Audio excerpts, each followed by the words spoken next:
جوان ہوں تو جب سے سنا نا مر جانا ہے، قبر میں جانا ہے، جنازہ دیکھا ہے، قبر میں بندے کو اترتے دے، مجھے موت سے بڑا ڈر لگتا ہے۔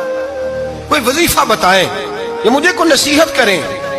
تو میر عبد الواحد بلگرامی رحمت اللہ علیہ فرمانے لگے بیٹے تیری جیب کس طرح کی ہے، پیسے کس طرح کے؟ کہنے لگا حضور بڑا کرم ہے اللہ کا، مالدار ہوں، خوشحال ہوں۔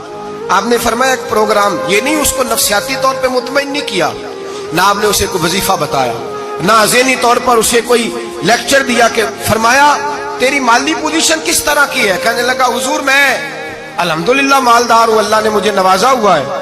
آپ فرمانے لگے اس طرح کر، روزانہ کی بنیاد پہ صدقہ دینا شروع کر، اور فرض نماز کے ساتھ ساتھ روزانہ کی بنیاد پر چند نفل پڑھنے شروع کر۔ صدقہ روز دے، 10 روپے دے لیکن دینے روزانہ ہے، 15 روپے دے لیکن دینے روزانہ ہے، روزانہ کی بنیاد پر صدقہ کر۔ بچہ کہتا میں بھی حیران تھا کہ حضرت میں تو وظیفہ پوچھنے آیا تھا کہ موت سے ڈر لگتا ہے، انہوں نے مجھے صدقے پہ لگا دیا، نفل پہ لگا دیا، وہ تو کام میں کر رہا ہوں۔ خیر بزرگ تھے، وظیفہ پڑھنے لگا، صدقہ دینے لگا، اللہ اللہ کرنے لگا۔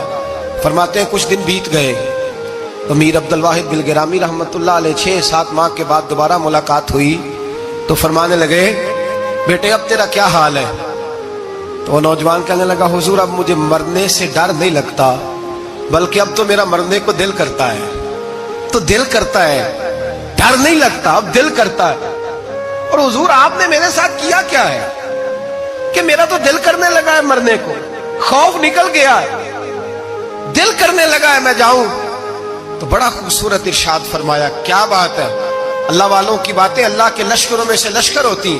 میر سید عبد الواحد بلگرامی رحمت اللہ علیہ فرمانے لگے بھائی جس جگہ آدمی کی پراپرٹی ہوتی ہے، جس جگہ اس کا مکان ہوتا ہے، جس جگہ اس کی جائیداد ہوتی ہے، وہاں اس کا جانے کو دل کرتا ہے۔ فرمایا اب تو نے صدقہ دے کے نفل پڑھ کے جنت میں اپنا مکان بک کرا لیا ہے، اب وہاں تیرا پلاٹ ہو گیا ہے، اب تیرا ڈر نہیں لگے گا، اب تیرا جنت میں جانے کو دل